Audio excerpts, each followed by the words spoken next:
And we're back. Hello. You're back. What, How are you, what's Zach? going on? I am good. How is it in what time is it where you're at right now? It's 10 p.m. 10 p.m. It's 1 p.m. for me. I'm just starting my Oh day. my. It's gotta be weird going to California all the way out there. It's like what, 13-hour difference? It's straight AM PM flip for Oh me. wow, that's Yeah, it's gotta it's be a weird. 12-hour difference. Oh, no red. Yeah, Ooh, no red you know today. what? Yeah. My oversight. Sorry about that. Well, I'll tell you what. There's a little bit of red in my shirt, so Yeah. I got we'll none. take that. I'm a veteran though, so I don't have to wear Yeah. red. Anyway, um, I'm exhausted. I'm I've sure had you a are. grueling week. I've been operating on both time zones, US and Gulf, and yeah, it's been a bit insane. Could probably tell from my face, you know. But I I head back day after tomorrow, and then we'll be back on US time. So I'm excited today. I don't have all the usual preparation of slides and all that today, so I'm kind of winging it a little bit, just because my priority has been to make maximum use of the time here, to meet with investor prospects, and also curators, galleries, etc. So yeah, all right. So that's basically the lay of the land.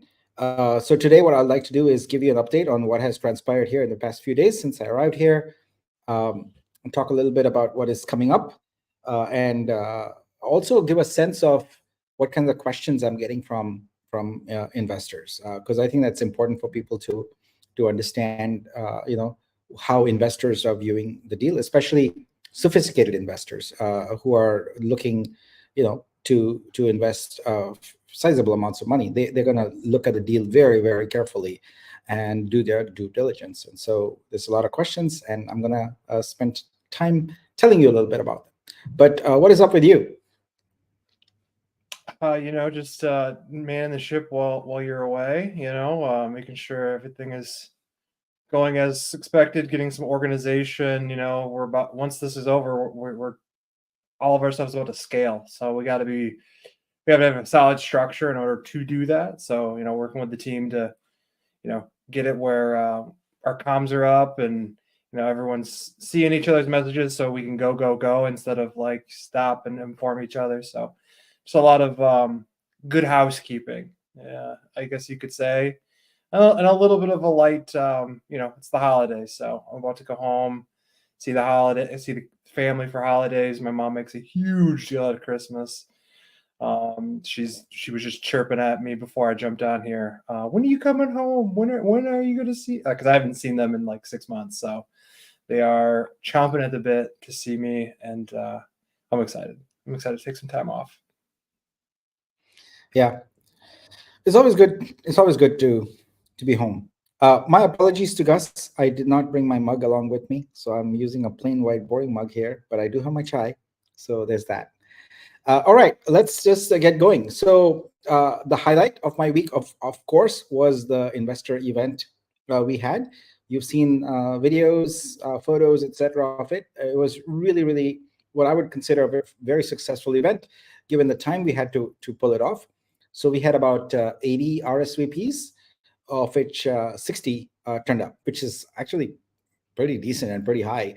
Um, the way we had set it up is we had given the time duration of around 4 hours, so people could come and go as they please. So there was not sort of a congregation at one point. People, according to the schedule, given that this is the time when there's a lot of office parties and things like that going on with the holidays. People came and went as they pleased, and so.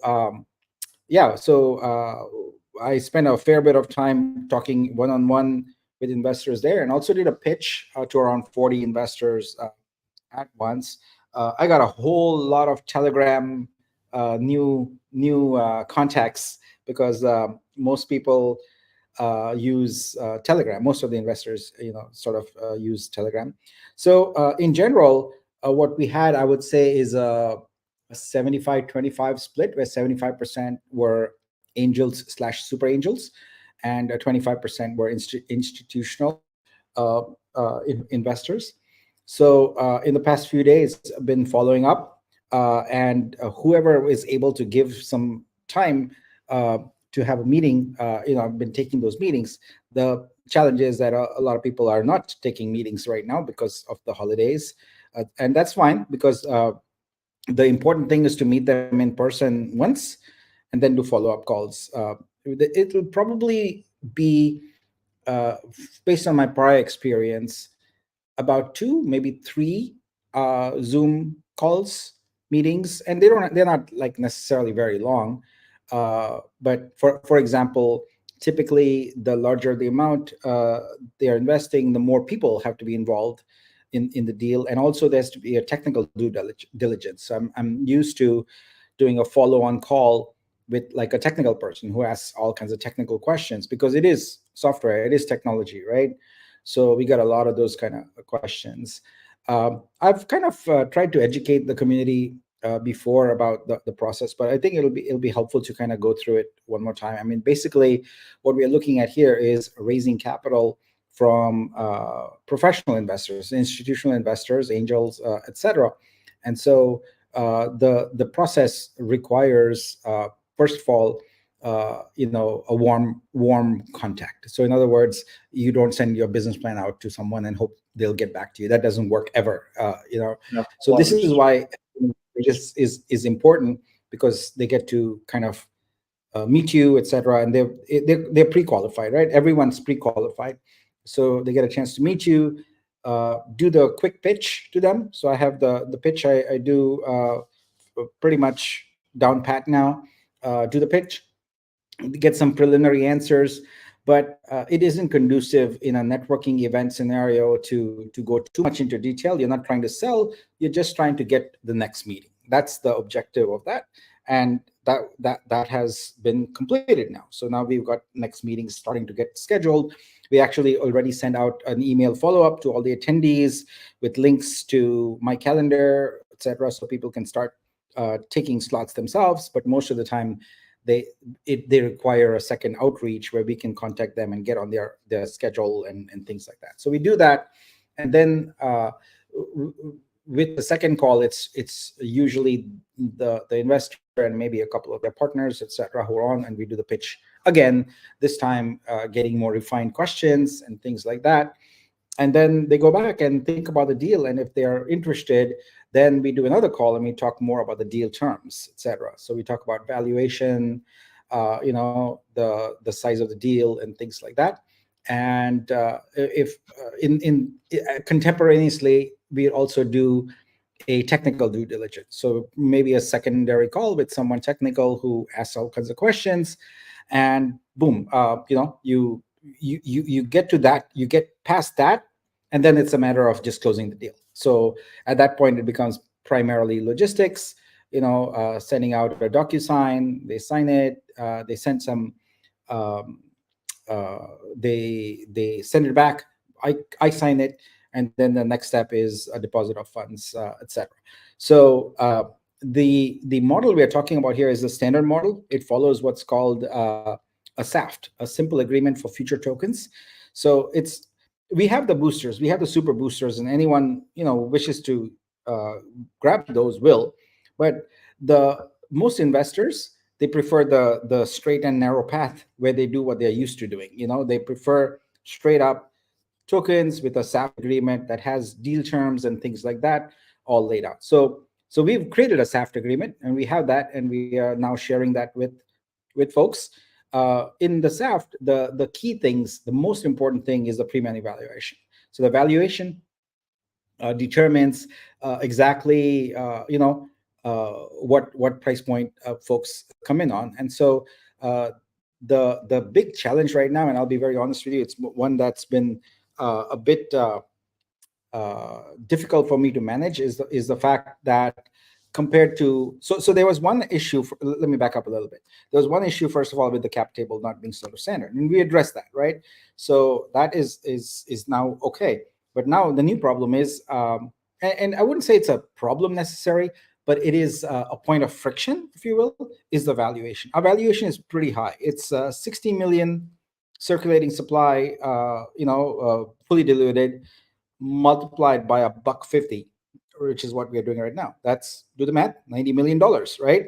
So when you do $90 million dollar pre-money, people ask lots more questions because it's way higher than the 20 or 25 million which they're used to seeing for a deal at this stage. Now, the numbers are high for various reasons, which we all know. It's because, the project has been through some complex background, etc., and due to that, those numbers have been arrived at. But the important thing for investors to look at is what's the team, what's the vision, the business plan, and what's the traction. So I've always hinted this, that unless we have traction, it's pretty pointless to go to investors, because they're like, well, come back, when you've got some. And this is why what we just achieved the last week was a very, very, very important milestone. We got those 1,000 artists approximately onboarded, and we are going through the genesis, etc. That shows tremendous progress. Now, I know that majority of people kind of watching this, they only care about the one thing is when is the coin airdrop, etc., going to happen. But you have to look at it from an investor's perspective. That kind of stuff is irrelevant. It's going to happen at some point. They know that. What they focus on is, okay, you've got a 90 million pre-money valuation for a business plan. How are you executing on that business plan? So this is where Vitruveo Studio and our progress we've made on there, the fact that we are going to launch it here in the next couple of days. Actually, I was looking at a demo of it earlier today. It looks pretty good. So we're going to start onboarding the artists. That stuff is way more significant. I get zero questions, literally zero questions about when will the airdrop happen, etc. So just about all the dominant questions that we have in our Discord never show up, are not a factor in conversations with investors. The questions are more in the line of, okay, what's the team composed of? What are their backgrounds? What's the business plan? Who's the customer? What does the market look like? How large is the market? How fast is it growing? Who are the top competitors in there? How will you create a barrier to entry for others? What is your competitive unique advantage? These are the business type of questions that I have to answer. I don't get any questions about, what is the launch price going to be, etc., because those people know the market figures that out, and the most important thing is, if you've got a solid, viable business and you've got all the elements that you claim are in your business plan are going to work, then they have proof that, okay, you've done everything you've said you would to this point in your business plan. So there's good reason to believe you will continue on that trajectory, right? And so that's what kind of we focus quite a bit on. So like for example, people ask the question like, okay, so why are the artists going to leave Ethereum and come to you? Why they're going to leave Tezos and come to you? Or how are you going to get artists who just don't like Web3? What are you going to do about them? So and then questions around music and movies, like, because we talk about that quite a bit, that we're going to add those. So the conversations with investors really are totally different from what people, I think, believe. They are more about our business plan, because they read the business plan and they see what we are talking about there. And it's not so much about the minutiae of the current kind of month. What's going to happen this month? When am I going to get my coins, etc.? So, because these are investors with a longer viewpoint, they put larger amounts of money, but they are in it for the longer haul, and to see this business become, a very successful unicorn. That's what they want to see and hear and see the evidence of. And so that's what we do. So so far we've provided pretty compelling evidence that we are on the right trajectory, because the one thing that people love hearing is when I talk about trust, because people are familiar with it. People understand Web3. They see all the scams, etc. And so when we talk to them about the fact that our protocol is essentially building a foundation of trust in the Web3 art space, they like to hear that. And so the follow-up question then becomes, well, how? And so then we get into standards, because it's all about standards. So we have the know your creator, the zero knowledge know your creator. That's important. We want to keep anonymity and undoxed creators. Then we get into metadata standards like linked art, which is used by Louvre, MoMA, etc. Then we talk about the content authenticity initiative, which allows us to sign the media files, etc., to prove the authenticity of them by a creator. Next, we have the on-chain licensing. Now, I actually was in the studio today with Jamelia because she has a podcast called Barely Legal, and it was fun. She basically interviewed me, and we talked a lot about sort of the Vitruveo kind of business model, etc. And one thing that is really interesting from a legal standpoint is we'll be the first protocol that is tokenizing licenses. This does not exist anywhere. So on-chain tokenized licenses with royalty protections built in is a thing that does not exist. And that is a very innovative thing that we are doing. So I get a lot of questions about that also, because people are not used to this in the NFT world at all. You click on the button, buy, you're done. You have the artist doesn't tell you what rights you have. And as a buyer, you have no idea what rights you have. But the problems occur when you unwittingly use the artwork for something you thought you were allowed to, but no, you weren't allowed to, because there's no clear communication of intent through a legal agreement, a legal license, right? So we are doing that, and that is transformative in this industry, and that is what is going to help engender a lot of trust, especially among artists who sell works at $5, $10, $15,000 each. They want to make sure that their rights are protected. And then when we talk about elastic editions, that is a game changer. And this is when artists pay attention, because right now artists struggle quite a bit with having to make a decision on whether to list as a single edition, a one of one, or a one of many. And what we do is we provide a very innovative solution where artist doesn't have to decide. The buyer decides by virtue of how many editions they want to buy.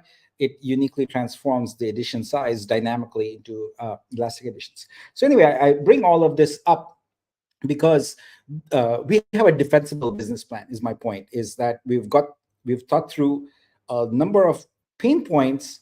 We've got the clear solutions to them, and we are achieving them. We are building them. So in the alpha of Vitru Studio, which Fur is traveling today, so maybe what we'll do is we'll do another download here after I get back and she's not traveling, like right after Christmas, and we'll do a demo of Vitru Studio, and you'll see that the team has done a fantastic job of making it really, really sort of enterprise-grade software, but also intuitive and easy. So the first 1,000 artists here can onboard their software, their artwork very easily. So with the implementation of Vitru Studio, you're starting to see things like the on-chain licensing I just talked about, the metadata, etc.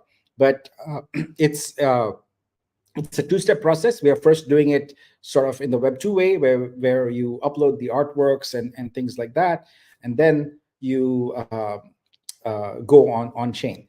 So there with Vitru Studio, I'm not sure how many people in Discord saw it, but I did publish our size guide, which is the first in the industry. So actually, let me share my screen and kind of show that to you guys, because it's pretty novel.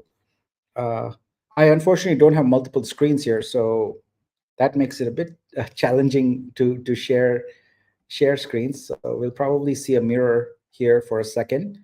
I'll try to get rid of it quickly. Okay, here we go. Zach, are you seeing my screen?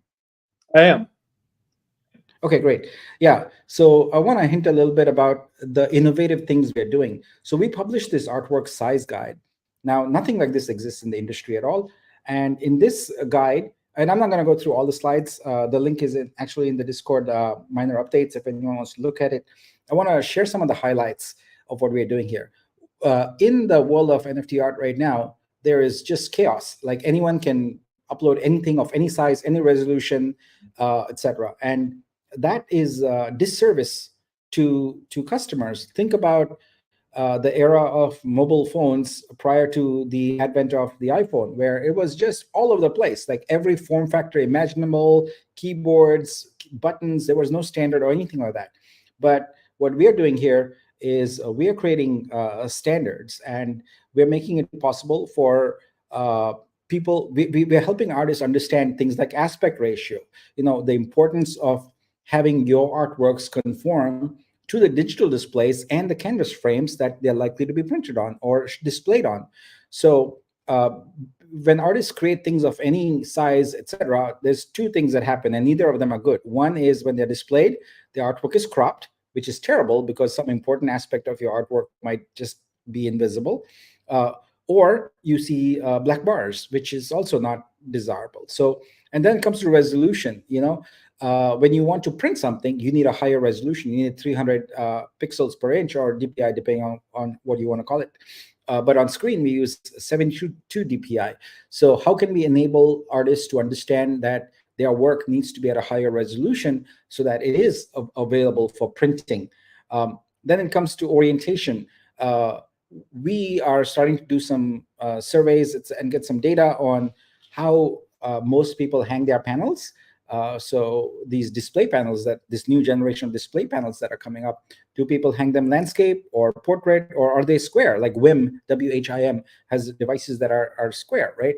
So we want artists to make a lot of money, because when artists make a lot of money, Vitru, the cryptocurrency is used, and that elevates essentially increases its value, and therefore the price of it. So we want that in volume, and so we want artists to create artwork that is more conformant with what people use, without sort of requiring anything, because artists should have their freedom to create as they wish, right?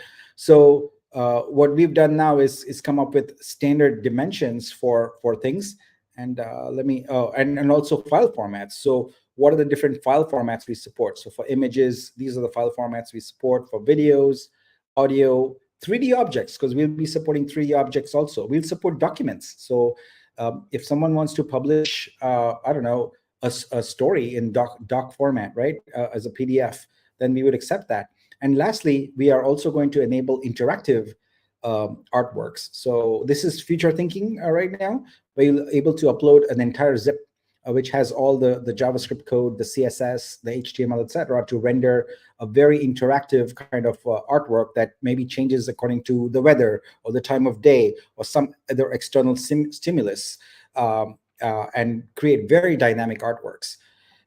And then what we provide here is a set of required files and what dimensions they have to be, and we give them an idea of how they should size things. So I bring this up. Because I think it's oh wow, mirror effect big time. Ooh. Stop that. First a sip of chai. Yeah.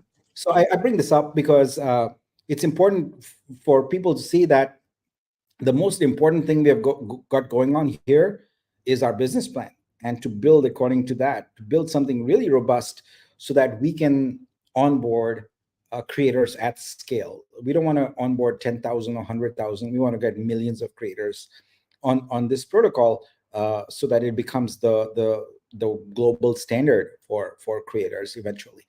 Yeah. So these are the kinds of questions I'm getting from investors and answering them. So I've had a few second calls with investors, etc. And I can just say with a very high degree of confidence that in the month of January, we'll be able to close on a lot of these deals and significantly move the needle on our funding, and most likely meet or potentially even exceed our goal. I'm very confident of that based on the feedback I'm getting from the early investors and the networking we are doing. So it's not just the investors we meet, right? Anytime this is par for the course in fundraising. anytime an angel especially invests, they're going to refer their friends. And a lot of people basically follow one lead angel. Like they follow, like, okay, you invested, I trust you, so I'm going to invest there. So there's going to be a lot of follow-on capital like that. So January is going to be an extremely busy month for us because we are getting all these artists on board, etc. But then we're also closing on all these on all these deals. So, but I just will leave no room for doubt here. We are able to. I feel confident at this point that we will hit our goal. So the only thing is that meetings, scheduling, getting on people's calendars, etc., is not a snap thing. They're not waiting around for us, right? So that is the challenge. So it's a little time consuming process, and it doesn't neatly fit our desire to be at certain dates, etc. But in terms of reaching our goal, no doubt at all, none whatsoever at this point, especially after having met with so many investors. Okay, so that's that. Let's see what I wanted to. I wanted to also talk a little bit about. I see some folks had questions about boosters and how long we would keep them going, etc. So here's the thing. As I seem like it's pretty obvious from the conversations I have that most of the investors we're talking to that are professional investors are going to gravitate towards the SAFT, the SAFT agreement, where we negotiate terms with them, and based on the deal size, we give them discounts and things like that. That's standard. That's how it works. But at the same time, we are not going to give up on the marketing initiatives we have planned. And look, a lot of the marketing initiatives we have to basically put on hold right now because things don't happen during the holidays. It's just people are in a different mindset. They are off work, etc. They are not looking to invest, etc. So we'll trigger some of those campaigns, etc., and we would still be able to get what I would call retail investors directly. So I think we'll keep the boosters going for a while longer. But yes, eventually we'll get to a point where we will close it off and focus more on there, because it doesn't require any additional work or anything like that, right? It's just a web page that keeps on going, and just make sure that the booster NFTs are delivered, which we now have automated, by the way. It was initially a manual process, but is now event driven, and so it's automated. So yeah, let's see. So we won't be closing the boosters. We won't be changing or taking away any incentives or anything that is given there. The SAFT agreements will have tokens that are all coming from the treasury, and that's it. So it doesn't impact anybody in any way. All right. So I think that was my quick high level update. As I said, I'm a little bit out of it here because I've just been burning the candle at both ends here for a bit. So what we can do now is start taking some questions, and I'll commit to getting back to the US this weekend, and then doing another one of these even before Friday, with a little more show and tell, as we usually do, and more details and things like that. So once I've had a chance to get back to the US. All right. So let's see. You got any questions? There's not too many. Just starred one.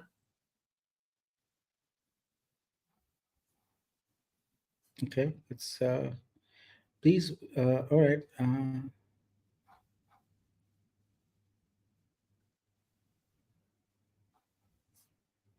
Okay, so this says, please explain why you're only giving 2% perpetual revenue share to boosters who only invest 500K when OG sacrificers paid tens of millions to get this built and launched.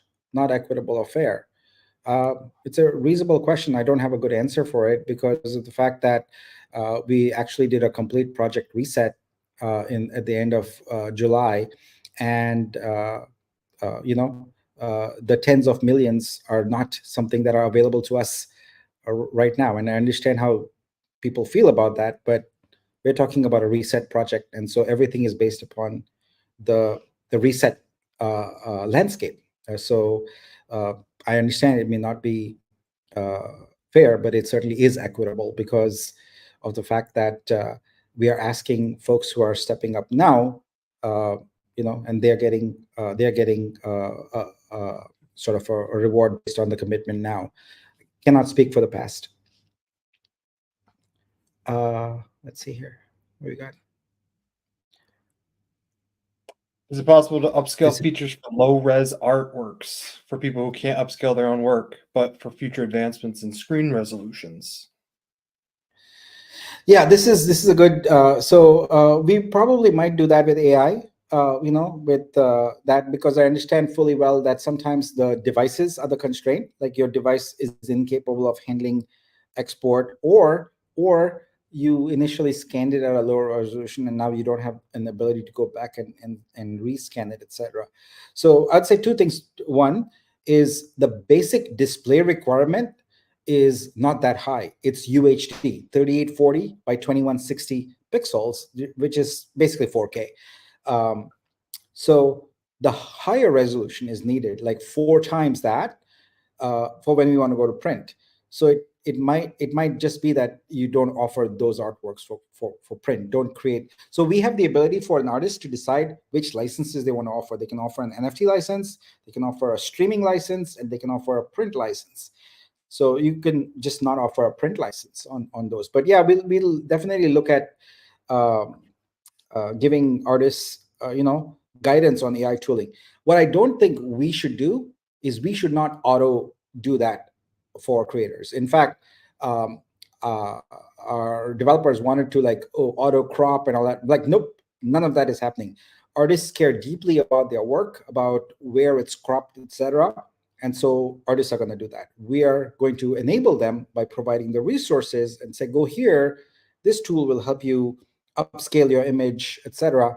But we will not do it as part of the workflow, just because I know it's convenient and all, but I want to set a very firm sort of position that we leave the artist in control of the artwork.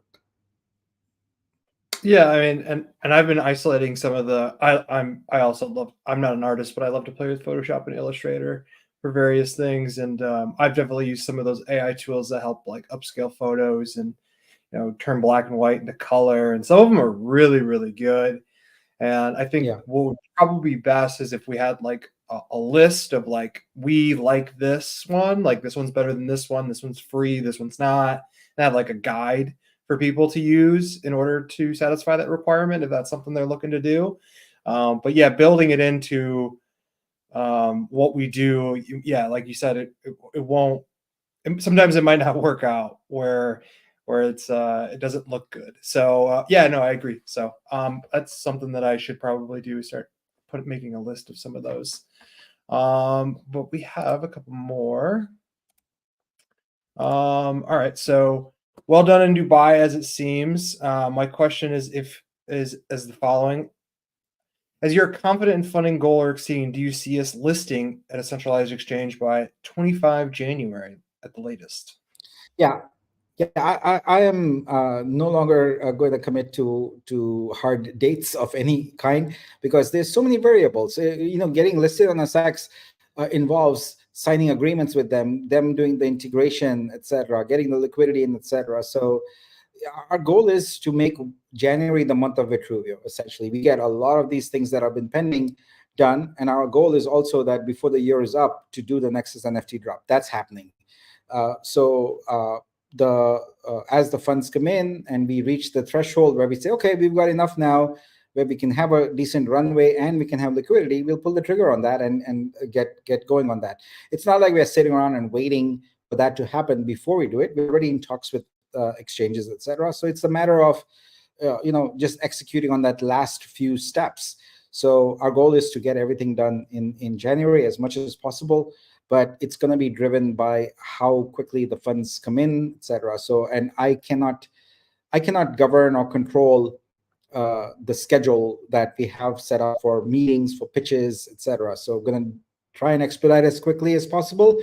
But when it comes to fundraising, I know one thing is, you try and push things, and then the answer is no. So you don't want that. You want to go. It's like anything else. Well, if you want it that fast, then the answer is no. But if you go through the diligence process, etc., then things are fine. Next question. Is there a limit to the percentage of DAO of treasury funds that you're willing to sell to investors? I'm trying to understand this question. I think what they mean is what we are setting aside for like the institutional accredited investors, the SAFT agreement people, how much of that percentage is that of total? Because we brought it back from 40 to 20. What is their percentage, I guess? Yeah.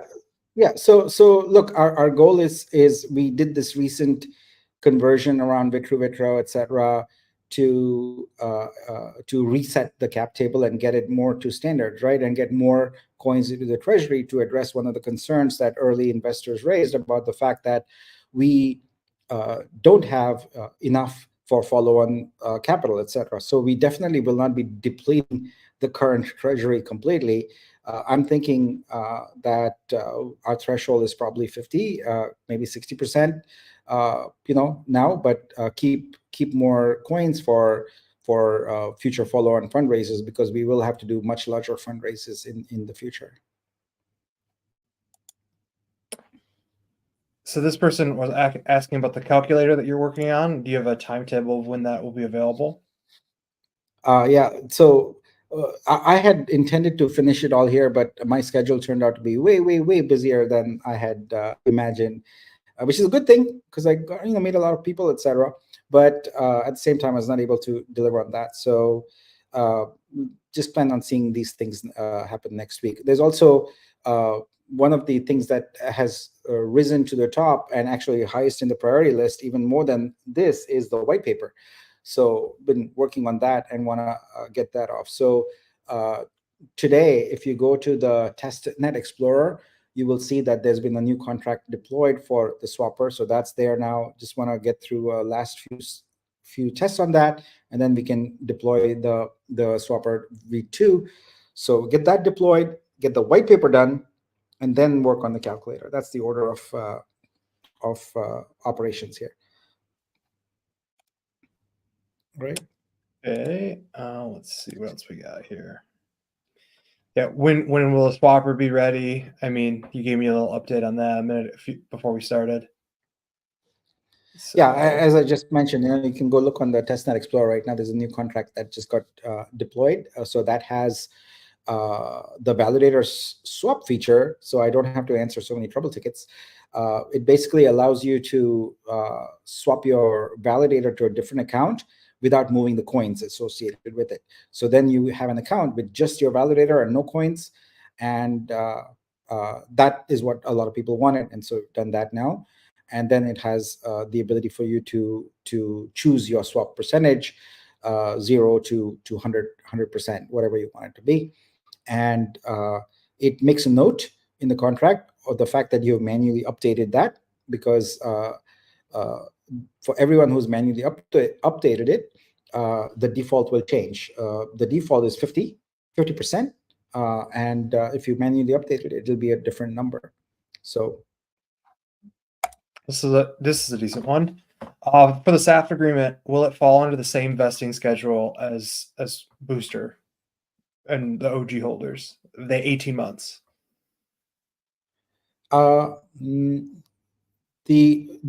Yeah. So I would say roughly. What happens with a SAFT agreement is you negotiate all the terms, right? So let's discuss what those terms are. And we don't want to vary too much. We don't have wild variations. But if someone's putting $1 million versus 100,000, you have the person putting $1 million has more leverage, right? And we can negotiate terms a little bit. So what are the terms? The terms are valuation. Pre-money valuation impacts the price. That's what drives the price. That's how you figure out the price. Then the lock period. So lock period is, how close are we going to be to industry standard versus vary by that. So 4 to 6 months is sort of the industry standard on that. In crypto, the vesting schedules, vary from like anywhere from 1 year to 4 years. 4 years being on the very high side because crypto, that's an eternity in crypto, and you will not have that. But if people want a steeper discount and are willing to hold longer, then yeah, they can get a longer vesting period. And then here's an important thing: is how in terms of the unlocked, is there a percentage that is initially fully unlocked? That is also a point of negotiation. So most of the investors that are institutional investors, they are not in it to flip it, right? They're going to hold on to it. So these terms are more about long term, and they vary from investor to investor, but they would roughly follow industry standards. Okay. Sorry, I was just answering a question in Discord. This one's interesting. I have 100K to invest, enough for a SAFT agreement. So a SAFT agreement is for accredited investors. So, and I don't remember what the criteria 100% is. Yeah. Typically, every investor that is signing a SAFT is an accredited So they have to be. investor. Yeah. So in terms of 100K, you could just go to the booster page and buy a 100K super booster. That'll be much more quicker and efficient. And actually, there's one important thing here that's a difference between SAFT agreement and super booster. So people signing the SAFT agreement, they're not getting any revenue share. They're not getting any perk pools. They're not getting any bonus based upon the number of super boosters. I'm sorry, the total booster amount raised, etc. So if it might be advantageous to go get a super booster because you get a lot more benefits than institutional investors who just want, based on their firm's policies, want the SAFT agreement.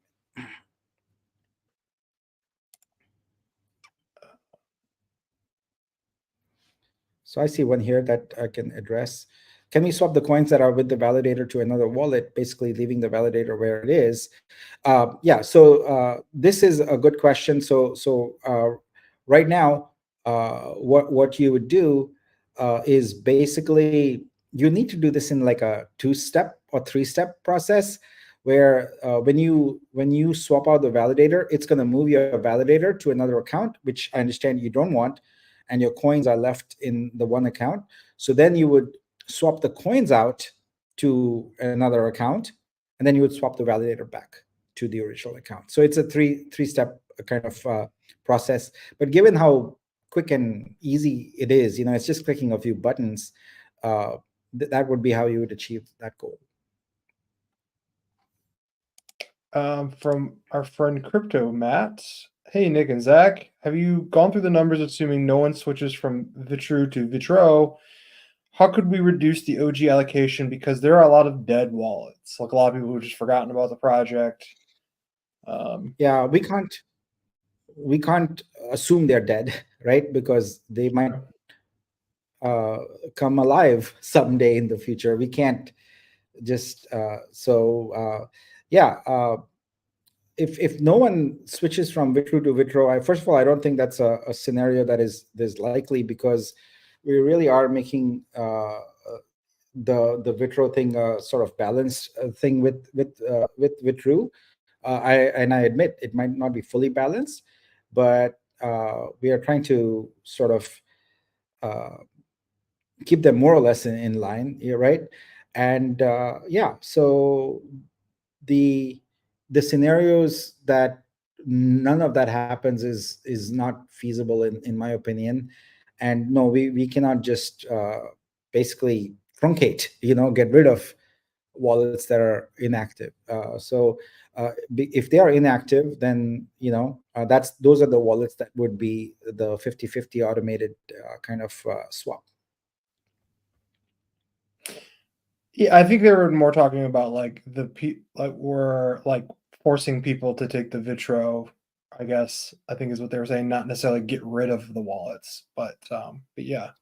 Yeah, and now, I mean, basically, we've given them an industry standard notice of 30 days. So there's 30 days where all this communication is happening. If someone has not responded within 30 days, it's likely that they are not paying attention to the project anymore.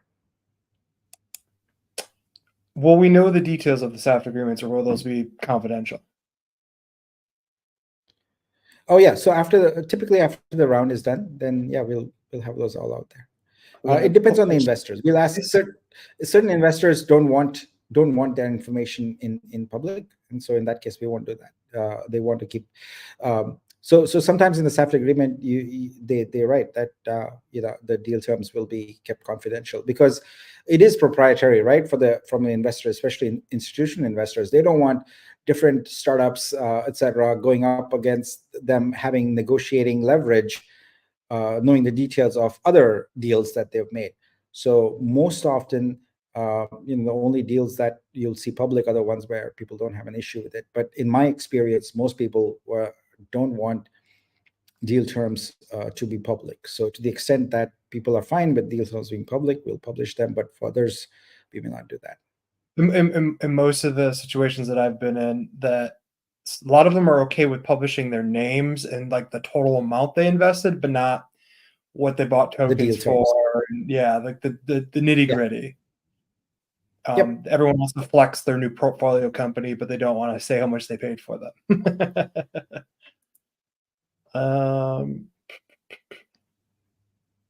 So I would, he's saying SAF deal is much better than a super booster, and I would say where it's at currently, super booster, and well, because they have their own percentage of the pie, and since we haven't had that many super boosters, you'd be getting a much bigger part of the pie for revenue share.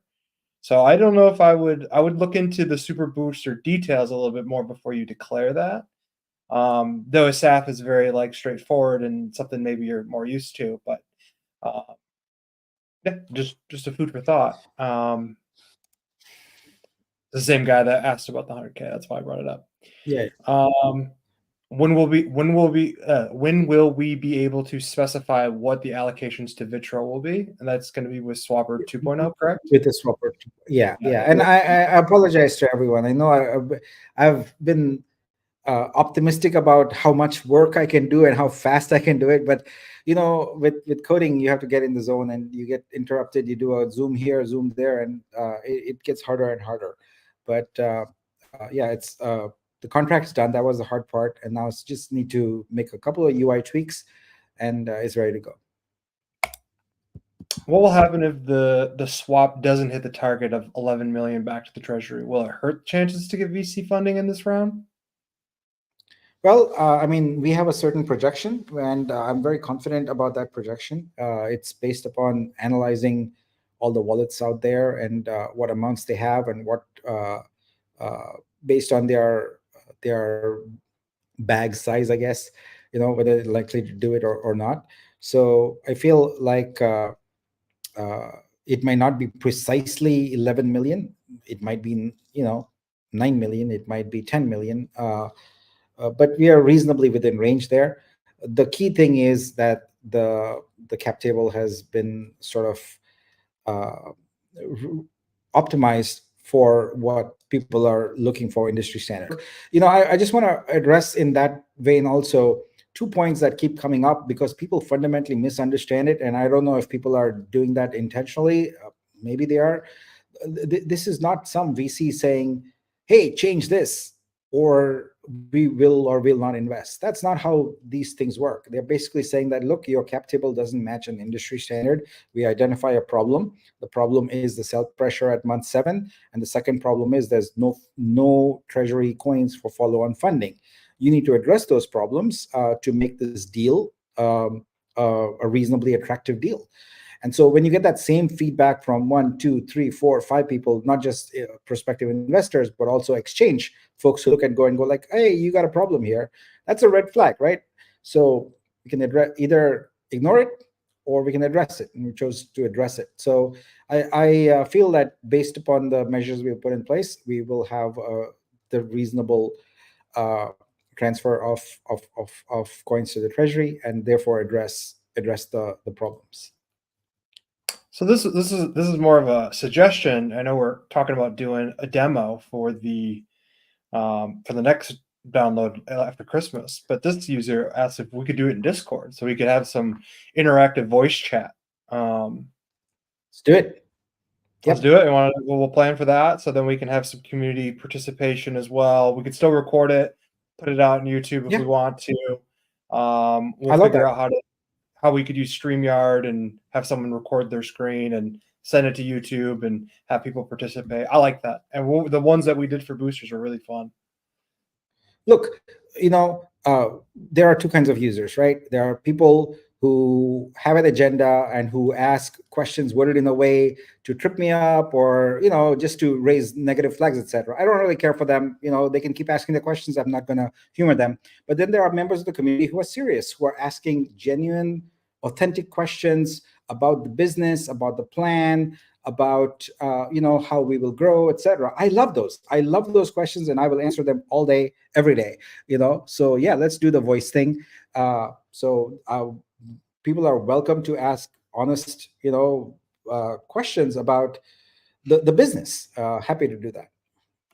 Your boy Gus, if you have a wallet with only a node with 3811 rebase, when the swap happens, is it based on the total, or is it based on the rebase amount only? So with the nodes, there are two amounts. There is a lock amount. I don't remember. I think it was 1100 or something like that. And then there was a second amount, 2761, something like that. That is unlocked tokens. So you're free to move those unlocked tokens to any wallet you wish. And that is what the swap is based on. So if you say 50% of that, then it's 50% of 2761, whatever that is. Yeah, so I guess it is based upon the final rebased amount. Yes, Garfield, you can sing at the Discord voice chat. We will welcome that, and I think everyone here can agree that we should open with that. A little intro music. I would love that. There's nothing more that I would want than to hear that. So Garfield, thank you. I will be holding you to it. Yeah.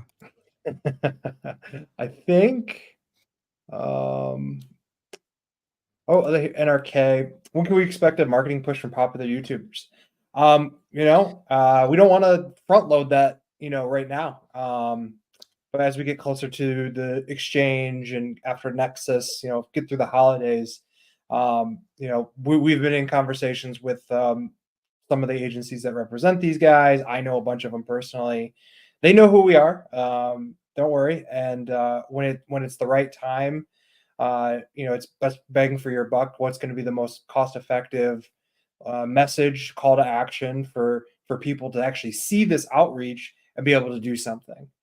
Right now, we're building a lot of stuff. So I think that's an acceptable answer, wouldn't you say, Nick? Sorry, I just took it.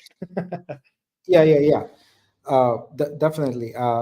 The holidays have really messed up a lot of things, because it affects things significantly. Ability to get people's attention, ability to make sure your message doesn't get drowned out among a lot of other things, etc. So I am very much looking forward to January, where we can not only start checking off a lot of boxes in terms of product features and things like that, but also we've reached this point now where we were just sort of the crypto investors kind of circle, right? But now we've introduced the artists. So now this whole block, the narrative, the key narrative of what Vitruveo is doing from an investor standpoint is we are aligning the incentives of crypto investors and artists. This is something that no one has ever done before, and which is what I believe is going to be a big driver for our success. Throughout history, art has been sort of the purview of the wealthy, and artists have had to rely on them to donate money through foundations directly, etc., to survive. But now we've created a model with Vitruveo that is unique, in that artists create art, they sell the art, they make money, and because they're selling art on the protocol gets used, the protocol's currency gets used, it becomes more valuable, and the crypto investors make money. So this is a virtuous circle, and it is what is going to catalyze our growth. And I'm very excited about that. So yeah. I think we're about done. Let's see, am I The missing anything? there was one nugget of information in my last update, which I don't know if people paid attention to, is looked at and did an analysis of the sort of top wallets, and now we have a new top wallet. Yeah, we do have a new top wallet. Yeah.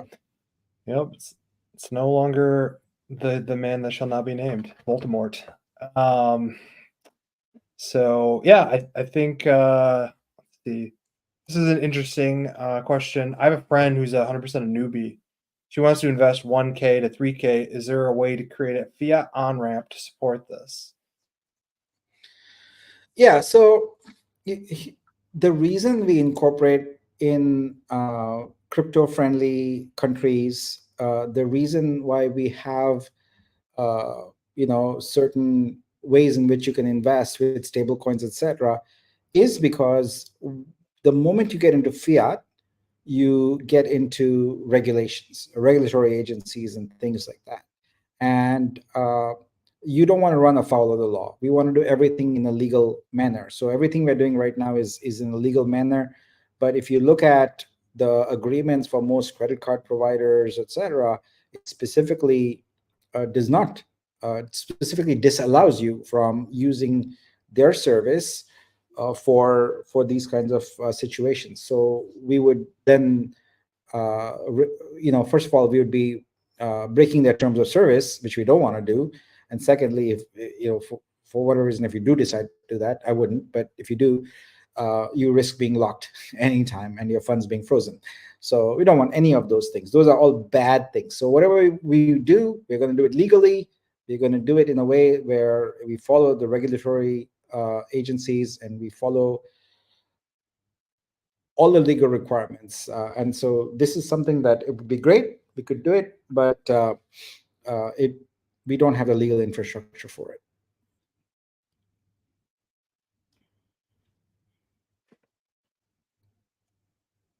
Let's see. I don't want a lot for Christmas, but Zach and Nick is all I need. Thank you, Bender. Thank you. Yeah. Thank you. Zach, we should. What is the latest update on the BTC? Can you please give that, because I know we've delayed that a while, and last time you said that only 6 or 8 people had responded, right? Yeah, we're gonna to the call call. more, and I'm updating that Genesis list. If you have done the signing transactions, that they're there. Same thing with the Gleam winners. I have all the Gleam winners done with the right allocated prices.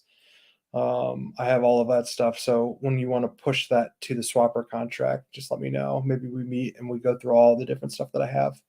I think primarily people are talking about the ETH sacrifices from Bitcoin. But those are done. Those are included. The ETH was never a problem.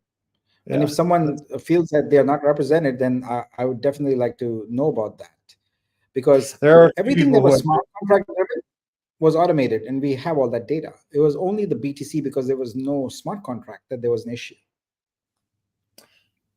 Cool. So for those who are out there and you feel like it hasn't been allocated properly, if you have a support ticket or if you haven't started one, start one, and we'll flag those and we'll look into them.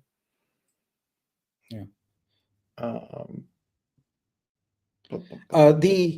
It just occurred to me that Fur's out, and I didn't. I wanted to have her on, but it was a big moment for us. The first artworks from Vitruveo Genesis artists appeared on Times Square today.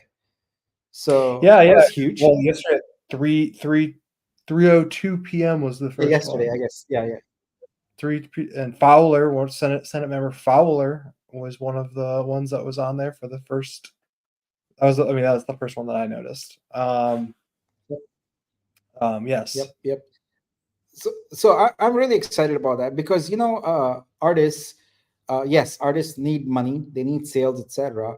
But the other things that most artists love, respect, and want is recognition. They just want the world to see and appreciate their art, and to be on a big giant screen there in Times Square and have the world see your art is pretty amazing, especially if you are an artist who, because of the way the system is set up right now, would otherwise never have the opportunity to have your art be shown to a worldwide audience, even on the web, let alone at Times Square or whatever. So yeah, so we are now setting the stage for some very exciting things in the alpha, the Vitru Studio Alpha. We are including a stream license, and we do have the query engine built, so you can query by metadata.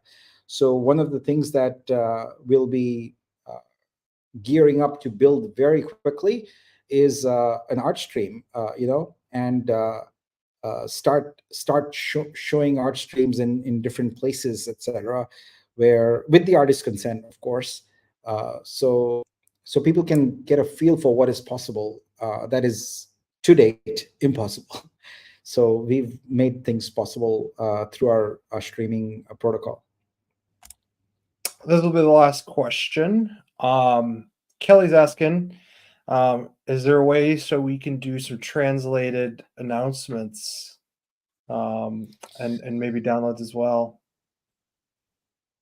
Yeah, so one of the things that Zach and I have talked about is we are going to improve the Discord communication, thanks to Mike Purdy's suggestion, where we're going to have like a channel, which is when someone just comes into Discord right away, they've been gone a week, they haven't had a chance to look at everything, etc. It'll be an immediate, here is a current snapshot of everything, and here are the top questions and the answers to them. And I feel like that would be perfect to then also get translated. So instead of the minutiae of a download or something, because even the download, like right now I'm talking, right, if someone's coming in for the first time to this project, there's a lot of things that I mentioned that they would be like, what is he talking about, so we need context. And so I feel like having a dedicated channel with here's everything you need to know about this project, and then having that translated, I love that suggestion, would be the way to go. So we'll be working on that and get that executed and up as quickly as possible. Yeah, and I don't think we can get dubs though. I don't think we can get some voice actors to dub these videos, but we could definitely pull the transcript, throw them through a translator, and upload the subtitles. Yeah. But yeah, we could definitely do that. I think we're done. I think we got a good bunch of good questions, and we're gonna, if we didn't get to your question or I overlooked it, bring the question and ask it yourself next week when we meet after Christmas. At the live, And yeah, at the the Discord. live in Discord. So we'll figure out what date that is. I mean, I'll be back on the 26th, so it's just an in and out for me. I'll be back home and in seat. So if you want to do it the 26th, 27th, just let me know. We'll get it all scheduled out, and we'll have a fun little open some Christmas gifts live on air. Yep. So my priority is to get the Swapper 2.0 launched. It is a big deal, and the white paper. So those are the things I'm focused on, even as I wrap up the trip here and journey back home. And then after that, we'll get the calculator and other things going. Well, it's gonna be like 24 hours of sleep too, like some good sleep to reset, because you definitely need it, my man. We'll see about that. But yeah, I mean, guys, things are progressing according to plan, as well as they could be at this point. I'm very, very optimistic about our January. We've laid the groundwork, the rails even, for this thing to take off. So yeah, we just keep moving forward, and what you'll see is an acceleration. When you start seeing more product, etc., people get excited about it. Investors, artists, etc. They start seeing very tangibly what is just slides until now. So even like the size guide I showed you, there's a bunch of numbers on there. Like people go, oh, whatever. But then you have an upload button, and you have a crop tool that forces that size, now it's become tangible, and we have that Yeah, code. absolutely. So yeah, so it's very, very exciting. So thank you all. Happy holidays. If I don't talk to you before then, but I will be doing some minor updates in the next few days. And continue. Tomorrow is still a work day. There's a whole Saturday. I have three meetings already set up. So We have the metaverse tomorrow too. Yeah, The that's metaverse true. celebrations tomorrow as well. Yep. So thanks everyone, and have a good morning, evening.